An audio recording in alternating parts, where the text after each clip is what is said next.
Hey guys, Flaccid Baron here, and if you are one of the thousands of new players picking up Albion for the first time, or a returning player wondering what builds are good to use right now, you've come to the right place. In this video, I'll be going over some of the strongest and most popular builds right now, and why you should try them out for yourself. So, without any further ado, the first build we'll be covering is the Great Axe.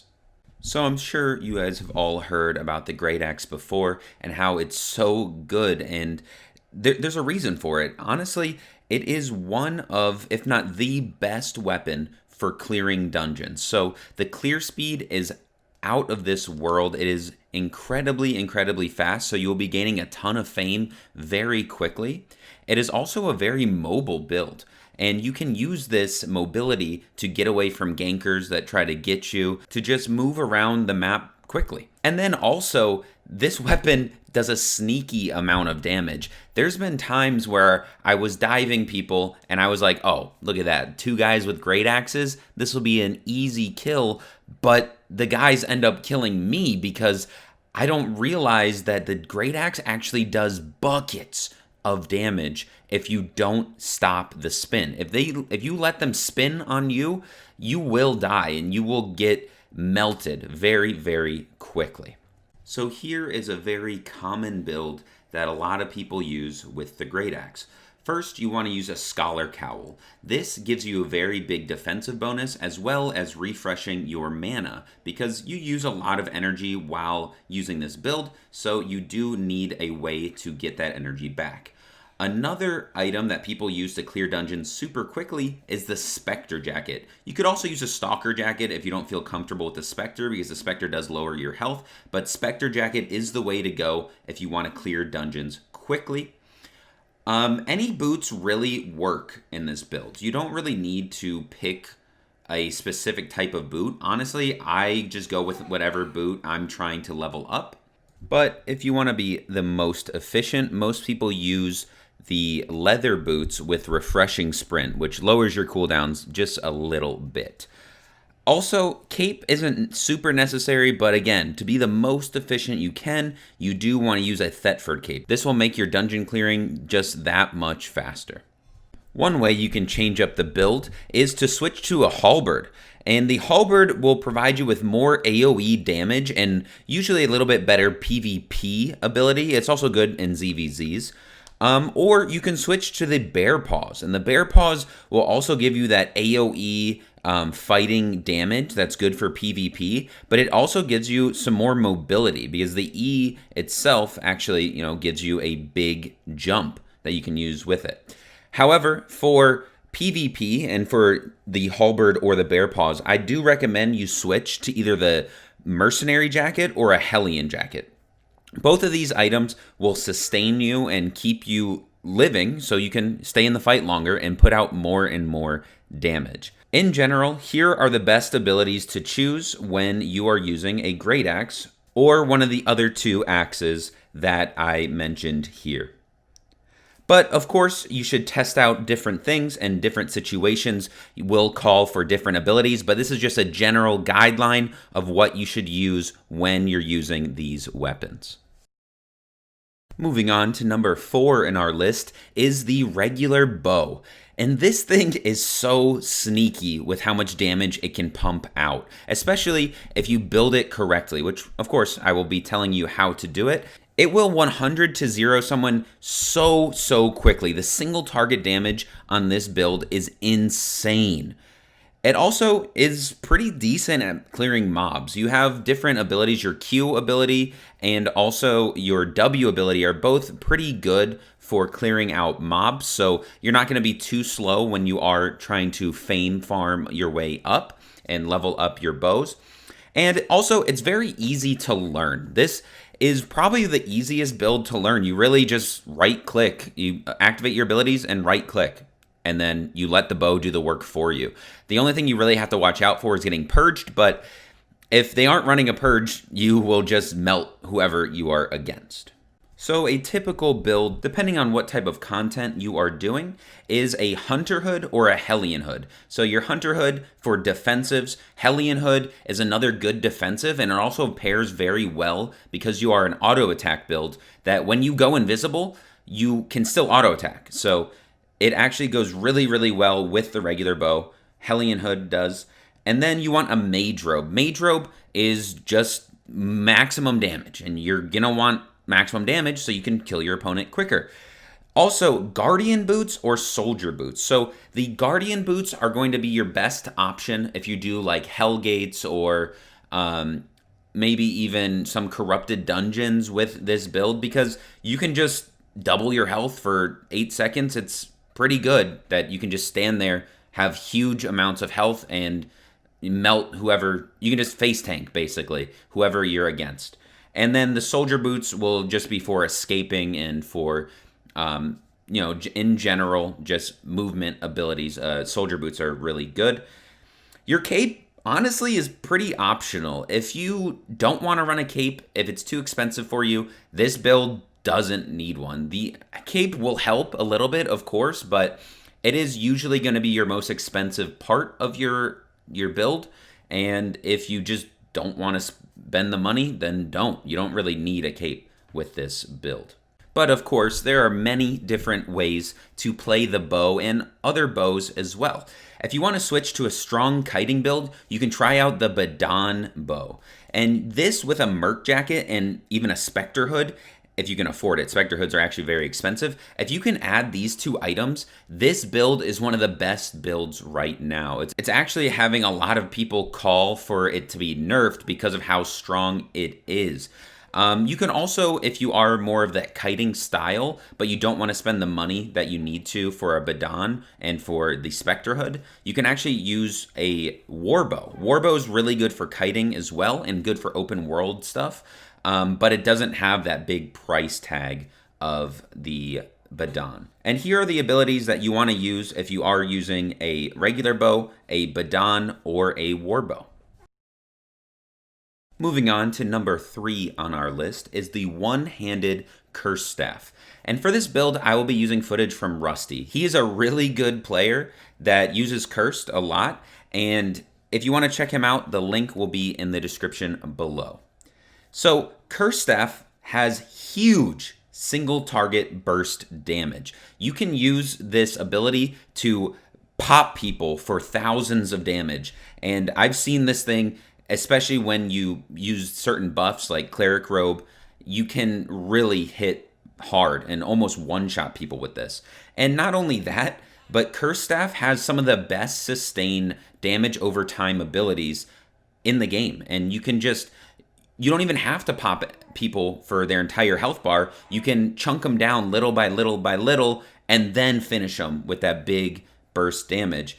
And you can use these damage over time to sustain yourself. So not only are you dealing a lot of damage, but you can use things that will keep you alive because you're dealing damage. So the main build that Rusty uses is a Mage Cowl for the damage over time ability. Also a Cleric Robe, which gives you a immunity to damage for 3 seconds and increases your damage by 20%. So it's a defensive ability that also has offensive capabilities.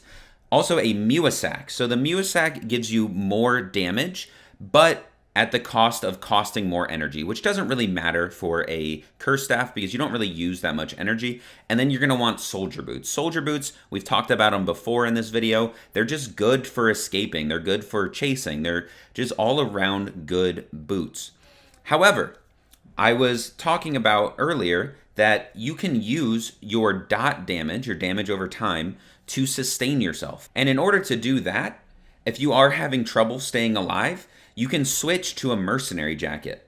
But of course, if you're using leather, you actually deal less damage, but you'll be able to stay alive a lot longer. So in the long run, you'll deal more damage because you're staying alive longer, but you are going to be dealing less burst damage with your E. You can also switch the Mage Cowl to a Hunter Hood. This gives you another defensive, also deals some damage back to the opponent in the form of a reflect. And here are the main abilities that Rusty uses.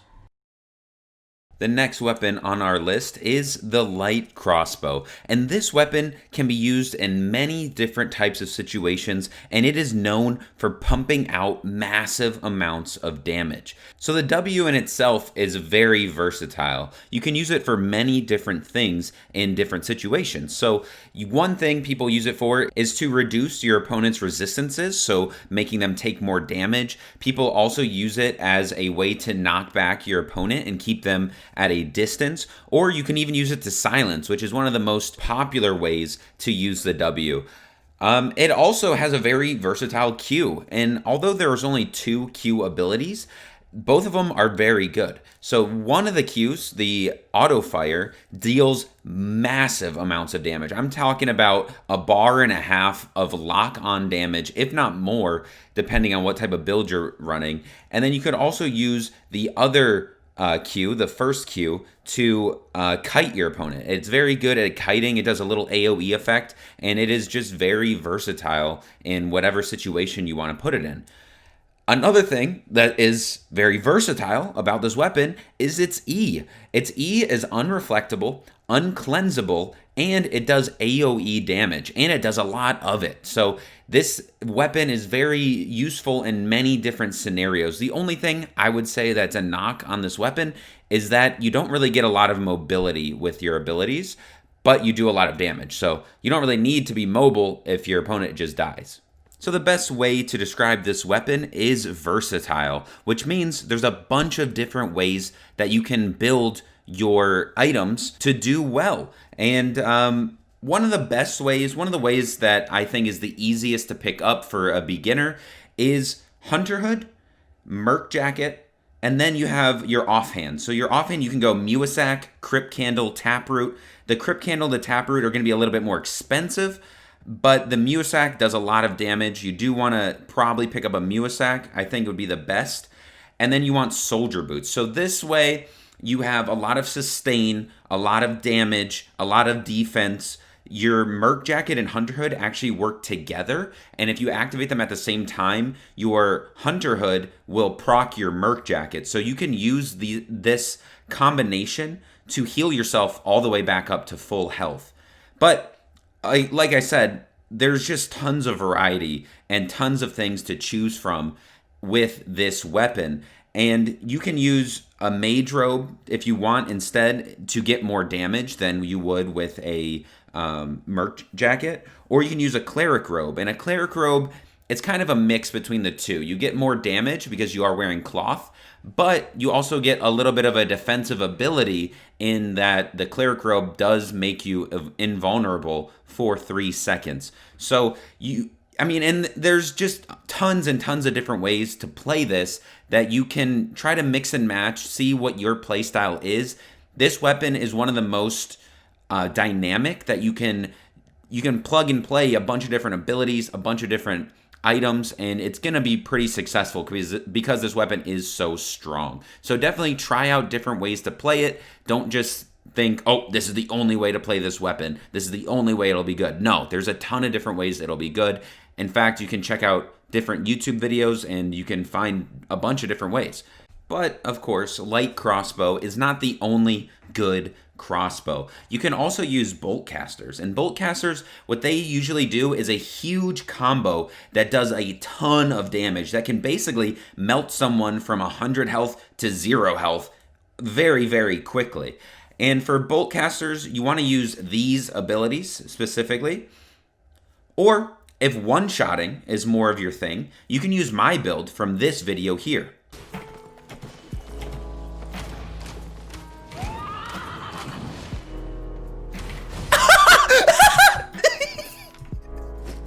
As you can see, the build in this video can literally one-shot your opponents, and I believe it is one of the best ways to play crossbow. It is so much fun, but hey, I'm a guy that loves one-shotting people.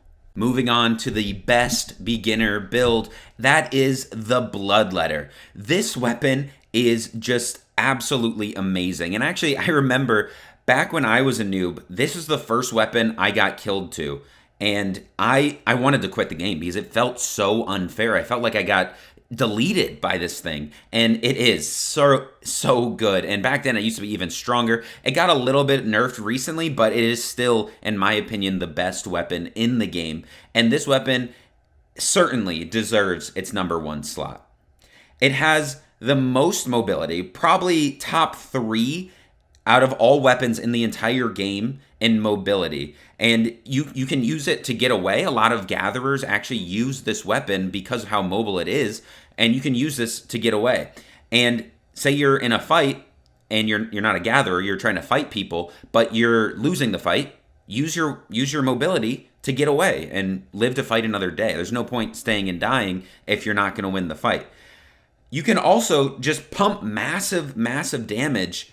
Depending on your build, you can 100 to 0 people almost instantly. In fact, I've made several videos on Bloodletter builds that you guys can check out, and you can see that this weapon doesn't play around. This thing will destroy you. This build is incredible, and I really recommend it to any new player because of how massive the damage is. You're going to be at a huge advantage when you're fighting people.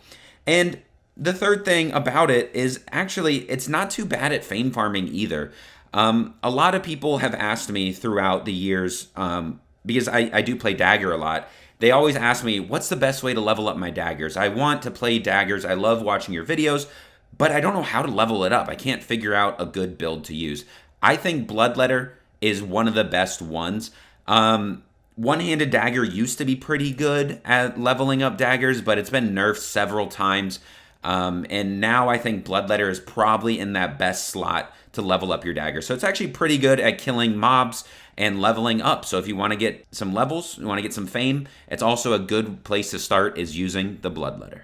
So my favorite build to use when I'm playing Bloodletter is Mage Cowl, Cleric Robe, Crypt Candle, and any type of escape boots, which can be miner boots, soldier boots, or demon boots. I've switched them out depending on the situation, but really they all just work no matter what you're trying to do. And you can watch my video about the build here. Like I said, I've made so many videos about these types of Bloodletter builds because they're just so powerful and they're so much fun. But of course, just like the light crossbow, this is not the only way to play the build. And honestly, I would say Bloodletter might just be the most versatile weapon in the game. I've seen people using plate armor, people using leather, people using cloth, people using anything you can think of. Every different offhand, every different type of helmet, plate boots, escape boots, gathering boots, like anything. This build is so dynamic that you can really do anything with it and be successful. One of the most infamous ways to use this build is called the Plate Letter. And this is a build where you use plate armor and tons of sustain, just like this build.